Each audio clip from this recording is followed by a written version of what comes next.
E aí, pessoal, tudo bem?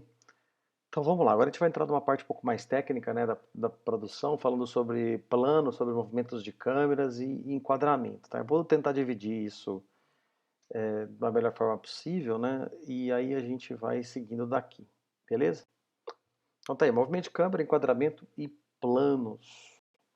Bom, movimento de câmera é qualquer movimento que transmite emoções, comunica ideias, sintonia com a música, forma uma narrativa expressiva, evoca emoções e reações, tá bom? Então tem vários movimentos, existem vários movimentos, movimento lateral, movimento vertical, movimento sobre o eixo, sem ser sobre o eixo, em cima de trilho, movimento com grua, movimento com câmera subjetiva, com câmera objetiva. Então tem diversas maneiras de você filmar, mas basicamente há quatro relações possíveis entre os objetos e os movimentos de câmera. Então, se os dois estão imóveis, então essa é a primeira, então câmera e objeto imóveis. O segundo, câmera imóvel e o objeto está em movimento. Terceiro, câmera e objeto se movendo. Quarto, o objeto não se move, mas a câmera se move.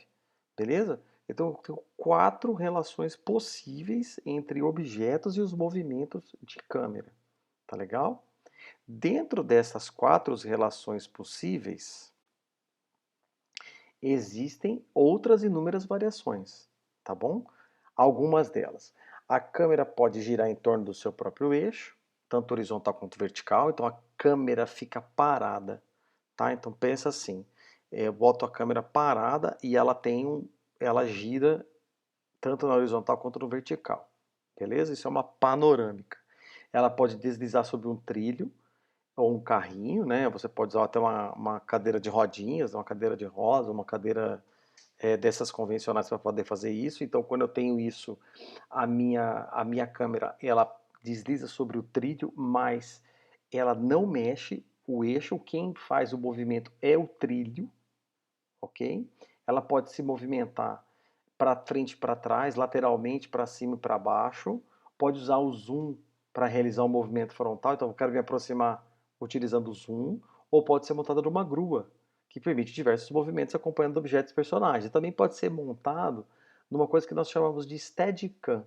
Steadicam é como se fosse um estabilizador de câmera, tá? Tem diversos modelos, desde os mais baratos que custam, sei lá, R$ 150, até os mais caros que custam R$ 100.000. Então, qual que é a função do Steadicam? É fazer a estabilização da câmera. Se você fizer, tentar, por exemplo, filmar uma pessoa andando na rua segurando seu smartphone, você vai perceber que você treme. Não tem como segurar. Você treme. Esse tremido não é você passando a sensação de alguém que está andando. Você acaba passando a sensação de que está sendo mal feito. Né? Você passa uma sensação errada sobre aquilo que está acontecendo. Então, o que você quer é passar que a câmera fique fixa e você deixa a pessoa andando. Então, aonde você coloca o equipamento da câmera, você coloca no Steadicam para você poder estabilizar a imagem, para você poder seguir a pessoa segurando a câmera na mão, mas o Steadicam faz essa estabilização para você e para você não precisar, para a câmera não tremer e para você ter uma imagem perfeita, ok? Existem alguns movimentos e eu vou passar uma regrinha bem básica, só para a gente começar, uma regrinha básica de diálogo, tá? Que é a regra dos 180 graus. Quando vocês forem filmar um diálogo, tem um personagem 1 e um personagem 2, como é que você filma? A regra dos 180 graus é em nunca posicionar as câmeras em planos ou contrapontos. Então, o que eu tenho ali? Eu não posso colocar a câmera atrás do personagem 1 e atrás do personagem 2, porque elas vão acabar pegando, uma câmera vai acabar filmando a outra. Tá? Então elas nunca podem ser posicionadas é, né, numa linha imaginária fixada entre as personagens. Então a melhor maneira de você fazer isso é você filmando, ou organizando as câmeras todas de um lado só. Ou seja, em vez de você usar a totalidade dos 360 graus, você usa só metade disso, que são 180 graus. Então vocês posicionem as câmeras nessas duas diagonais para você ter um ângulo de diálogo possível, ok? Próximo, vamos lá. Nos planos, né, o cinema e a TV acabam utilizando dois meios para estabelecer a comunicação, né, beleza? A imagem e o som. O som se divide em três categorias. Ele tem locução, trilha sonora e efeito sonoro. E a imagem constrói a sua comunicação de duas maneiras. Pelo conteúdo da imagem, então o que tem dentro daquilo que eu estou captando, dentro daquela imagem, e a forma com que a gente está captando esse conteúdo. Entretanto, tem uma outra questão. A distância e o posicionamento acabam influenciando muito na dramaticidade do que está acontecendo na cena.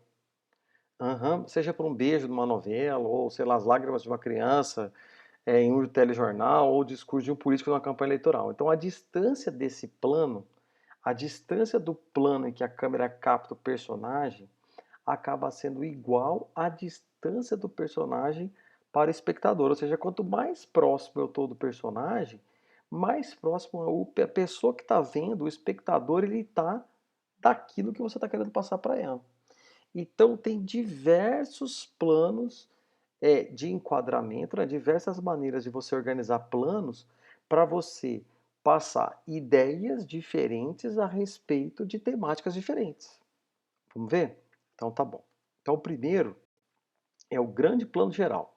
O plano geral é um plano é sempre o grande plano geral, né? É um plano bem aberto e bem abrangente. A principal característica é da função, que é passar uma referência geográfica. Então, geralmente você inicia com um grande plano geral para as pessoas saberem em que lugar você está. Né? Se é uma cidade, não é uma cidade, em que cidade é, se é uma cidade grande, se é uma cidade pequena, se é, enfim, se é um planeta, se é no espaço, não interessa. Então, as imagens de uma praia, às vezes é uma montanha, às vezes é um deserto, se você captar com longa distância, você está dando um ótimo exemplo de grandes planos gerais. Aqui eu tenho outras imagens para mostrar para vocês, além desse desenho aqui mal feito, eu tenho outros exemplos para vocês aqui, ó. Então, esse aqui é um bom exemplo de um grande plano geral de uma cidade. Tá vendo? Então, aqui eu consigo mostrar uma cidade bastante movimentada. Ou então, como nesse caso aqui, consigo ter uma ideia muito grande e muito bem feita de onde está localizado o personagem, de onde ele está, de onde ele se apresenta. Ok? O plano geral já é um pouco diferente. Então, por exemplo, eu falei primeiro da cidade, né? Eu estou aqui nesta cidade X. O plano geral ele ainda tem uma referência, ele ainda é um plano de referência geográfica, tá? Mas esse plano geral já permite identificar algumas pessoas. Então, às vezes, ele pode ser. Aí depende muito de como foi e de como vai se desenrolar a cena. Porque se a cena for um diálogo muito próximo entre duas pessoas, o grande plano, o plano geral dessa cena vai ser uma filmagem de uma sala. Agora, então ele tem que ter uma referência muito. Você tem que referenciar se ele é um plano geral ou não, muito pelo como é o desenvolvimento da cena. No geral, né, o plano geral ele acaba sendo um plano que tem uma referência geográfica importante, como por exemplo a fachada de um prédio, ou um carro estacionado em uma garagem, né? E ele é utilizado no início de uma sequência com essa finalidade de passar uma referência do ambiente em que ocorre a situação, vai acontecer a situação. Então, nesse caso do slide, do próximo slide aqui, ele é um plano geral porque todo esse diálogo vai se passar em close. Senão ele seria um outro plano que a gente chama de plano de conjunto. O plano de conjunto é um plano muito mais conceitual, ele não tem relação com geografia, mas sim com a quantidade de informações que estão conjuntas na, na tela. Então tá, olha outro exemplo aqui de plano geral. Então, geograficamente, eu consigo passar onde essa pessoa está, que é uma feira, mas não é um grande plano geral. O próximo confunde um pouquinho ainda. Aqui é um plano geral porque eu já tenho uma referência das pessoas que estão em cena. Então, se essas pessoas aqui não estivessem no primeiro plano, então isso seria um grande plano geral, que é um pouquinho diferente. Ok? Então tá bom. Vamos para o próximo. Joia. A partir de agora, os planos todos eles têm relação com a figura do ser humano, tá? Então, por exemplo, tudo que está relacionado à altura do joelho, à altura da cintura, peito, ombros, rosto, né? Então, todos eles estão ligados à figura humana. Então, o plano americano ele enquadra o personagem do joelho até a cabeça, tá? Então, por exemplo, é impossível ter plano americano de uma latinha de Coca-Cola, uma latinha de sardinha, até porque não tem joelho. Então, precisa ter uma figura humanoide para você poder ter um plano americano, tá? É engraçado porque o plano americano ele é um derivado do plano médio. O plano médio era um corte na cintura, tá? A única diferença do plano americano é esse corte, que é um pouquinho para cima, que é o corte na cintura. É, por que que foi feito o plano americano e por que que ele chama plano americano?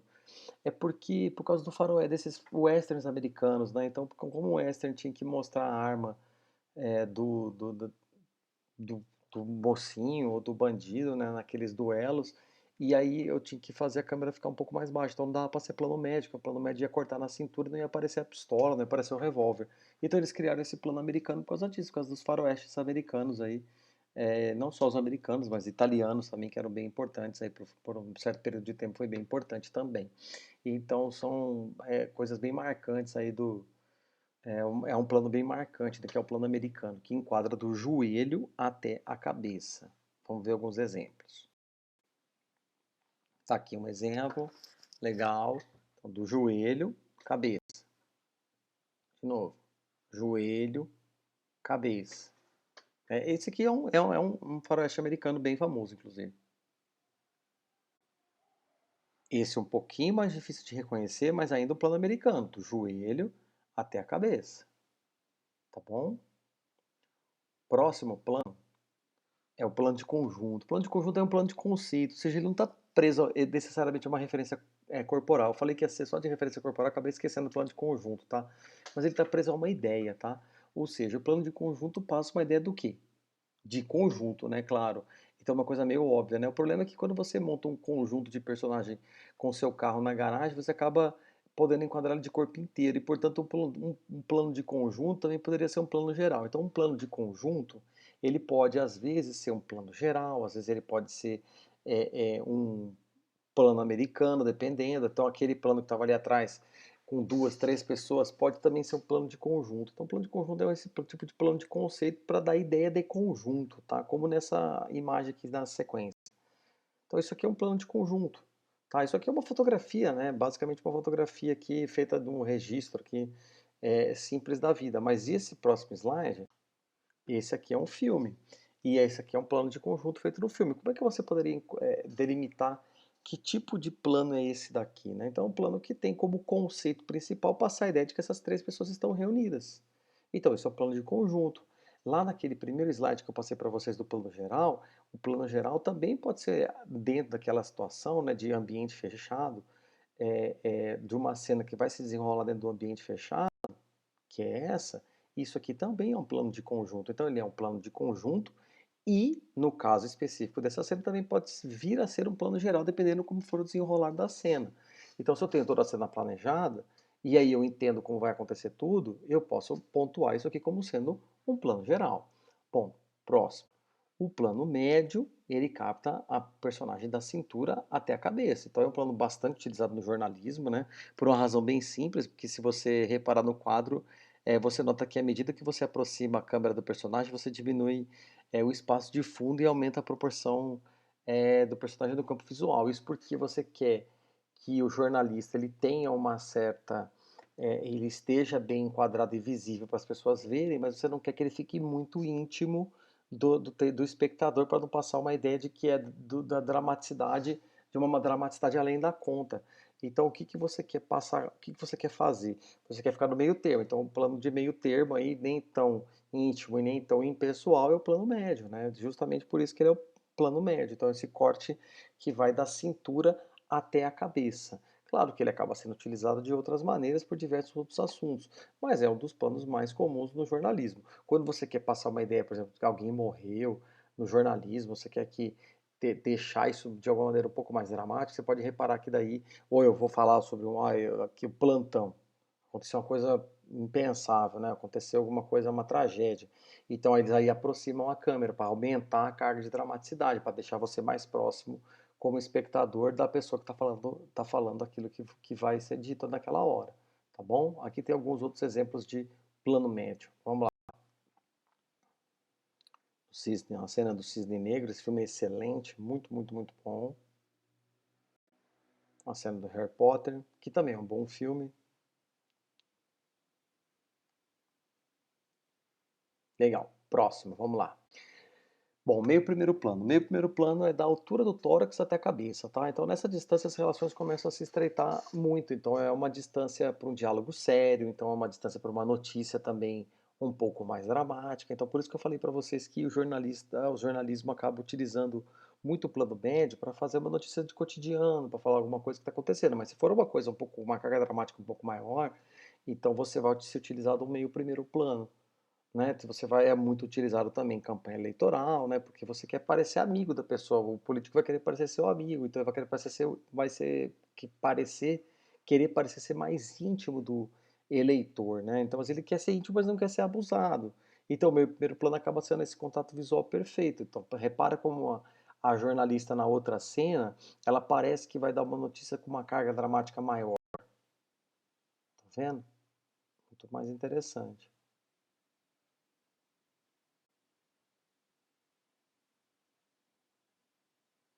ok? Vamos seguindo. Beleza? Meio primeiro plano, tá bom? Então tá, legal. Próximo é o close. Já? Close acho que vocês já conhecem, né? É um plano que vai do queixo até a testa, né? De todas as partes do corpo, a que mais expressa sentimentos, com certeza é o rosto.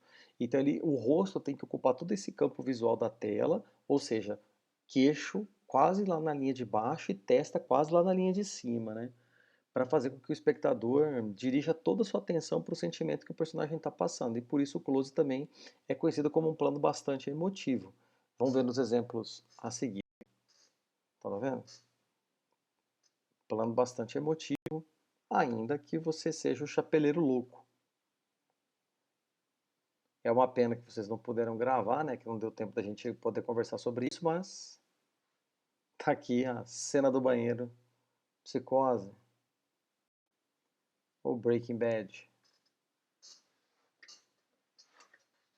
não é? Então tá bom. Para a gente fechar essa primeira parte, nós temos o plano detalhe. O plano detalhe é, é, é um plano específico para você conduzir a narrativa visual. Então é sobre alguma coisa que está acontecendo que é um detalhezinho que você quer passar. Ele é mais próximo do que o close. Então ele é o responsável por tornar evidente um objeto na cena. Então, por exemplo, sabe aquela mão que vai. A pessoa está saindo por uma porta, aí a mão abrindo a maçaneta, só o take, o closezinho, o detalhe, né, o super close da mão abrindo a porta, a maçaneta da porta. Então aquilo é um plano detalhe. Ele que é o responsável por tornar evidente aquele objeto na cena. Às vezes você precisa disso para poder passar algum certo tipo de informação. Então, por exemplo, em algum momento lá no, em algum filme a pessoa segura uma moeda e essa moeda é importante para o filme por causa de um outro aspecto. Então é nesse momento que também o espectador acaba vendo detalhe daquilo que convém para contar a história. E aí você oculta qualquer coisa que possa passar uma impressão diferente daquilo que você pretende. Então, às vezes você pode passar através de um plano detalhe que vai acontecer tal coisa com certo objeto, quando na verdade não é. Aquele objeto é um objeto mais importante. O objeto mais importante é um outro objeto, né? Aqui a gente na cena seguinte a gente tem um plano detalhe de western, está vendo? Porque é o detalhezinho da pistola, o detalhe do revólver. Então tem aí toda uma narrativa construída em cima disso. Aqui eu tenho o detalhe da boca no próximo slide. Tá vendo? E aqui a boca pode ser importante, né? Porque às vezes você quer mostrar, evidenciar um sorriso, evidenciar como algum aspecto foi importante para isso, para aquele momento. Então você se utiliza do plano detalhe. Tá legal? A seguir a gente vai ver os movimentos. Vamos lá? Bom, os movimentos, né? No início da história lá do cinema, a câmera ficava estática, né? Ficava fixa e captava os personagens somente, personagens e pessoas se moviam, os objetos se moviam diante da câmera, tá? Então cabe lembrar até que os equipamentos eram desajeitados, eram pesados, eram tudo gigante, né? Então não tinha movimentação mesmo. Então, em pouco tempo depois a câmera passou a captar a imagem de movimento dentro de alguns veículos, como o bar, como o trem, como o carro, e surgiram movimentos como o traveling, movimentos de aproximação e afastamento de cenas, tá bom? Então, antes dos movimentos, vamos ver os ângulos. Em relação à altura do ângulo, eu tenho três posições fundamentais. Eu tenho normal, quando está no nível dos olhos. Eu tenho plongé, ou mergulho, quando a câmera está acima do nível dos olhos, voltada para baixo, também chamado de câmera alta. Eu tenho contra-plongé ou contra-mergulho, quando a câmera está abaixo do nível dos olhos, mas apontada para cima, também chamado de câmera baixa. Em relação, isso à altura, em relação ao lado do ângulo, quatro posições fundamentais. Eu tenho frontal, ela está em linha reta com o nariz da pessoa que está sendo filmada. E eu tenho 3/4, tanto de um lado quanto do outro, que a câmera forma um ângulo de aproximadamente 45 graus. Você não precisa pegar seu transferidor para medir 45 graus exatamente, mas é um ângulo inclinado, vamos dizer inclinado assim, é um ângulo que não está nem tá nem de frente nem de perfil, né? É um meio termo entre essas duas coisas, então ele é um 3/4, mais ou menos os 45 graus com o nariz da pessoa filmada. Essa posição pode ser realizada com algumas variantes, né? Pode ser de um lado tanto do outro e pode ser um pouquinho mais de 45, um pouquinho menos de 45 graus. Eu ainda tenho o perfil, ou seja, um ângulo de 90 graus com o nariz da pessoa que está sendo filmado, e pode ser feito à direita ou à esquerda, não tem problema. E por último, eu tenho a nuca, né? Quando a câmera está em linha reta com a nuca da pessoa filmada.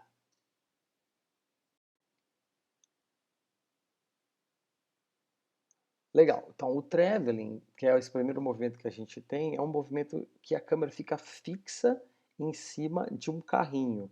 Então, a câmera não se mexe, tá?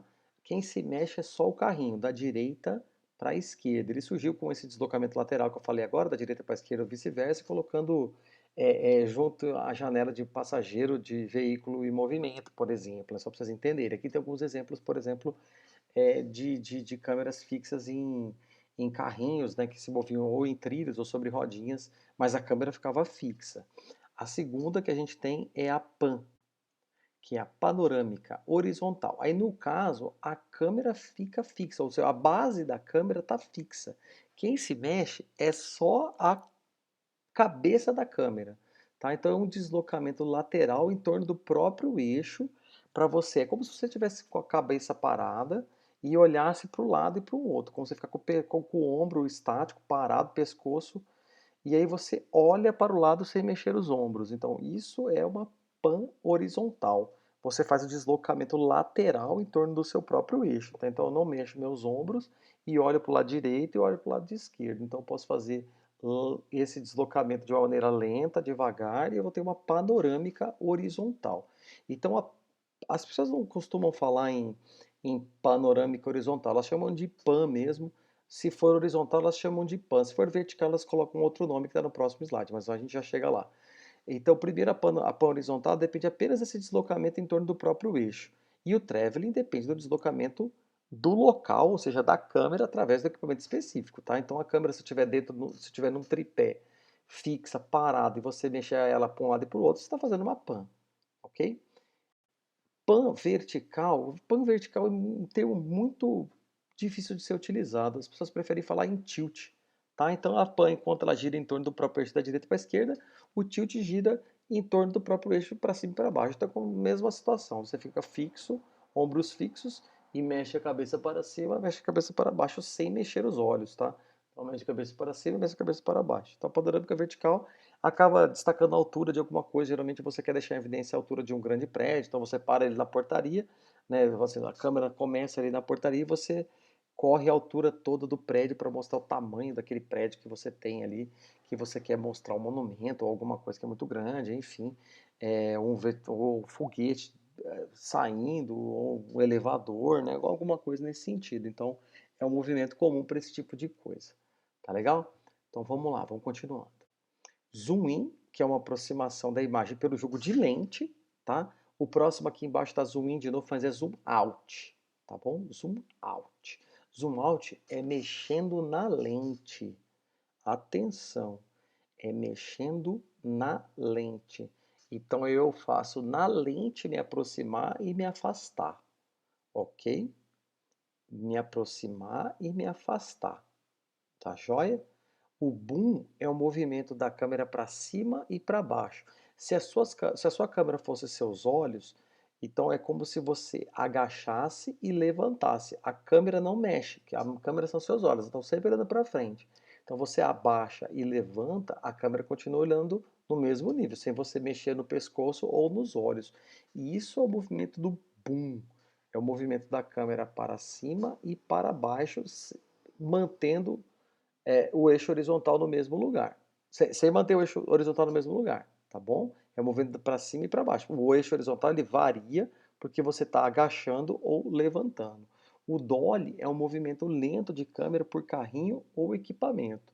O único movimento que eu não mostrei para vocês aqui é o roll out. O roll out é quando a câmera fica parada e ela está parada do seu pedestal e ela se inclina em torno do seu próprio eixo, como. Então, só para fechar aqui, eu tenho essa figura aqui que exemplifica os movimentos de câmera para vocês, tá bom? Então, na primeira, o que que a gente tem? A gente tem o movimento de dolly, mas é o movimento de dolly in e o movimento dolly out, como a gente viu na imagem anterior. Dolly é esse conjunto de carrinho, né? De rodízio e tudo mais, que você consegue colocar a câmera para frente ou a câmera para trás. Então, o primeiro aqui é o dolly. O segundo é o boom, que é esse para cima e para baixo sem mexer no eixo da câmera, para cima e para baixo, ou pedestal, tá? Mas a gente, boom, a gente está usando o termo boom. Então o terceiro é o traveling, que é esse movimento lateral da esquerda para a direita, através sem mexer no eixo da câmera. O quarto é a pan horizontal, ok? O 5 é o tilt, ou a pan vertical, mas é o tilt. E o sexto, que é o único que eu não mostrei para vocês até agora, que é o roll. O roll é quando a câmera fica fixa, então na base dela, e ela inclina tanto para a direita ou para a esquerda. É o movimento de roll, tudo bem? E com isso a gente fecha essa parte de movimentos e enquadramentos e câmeras, beleza?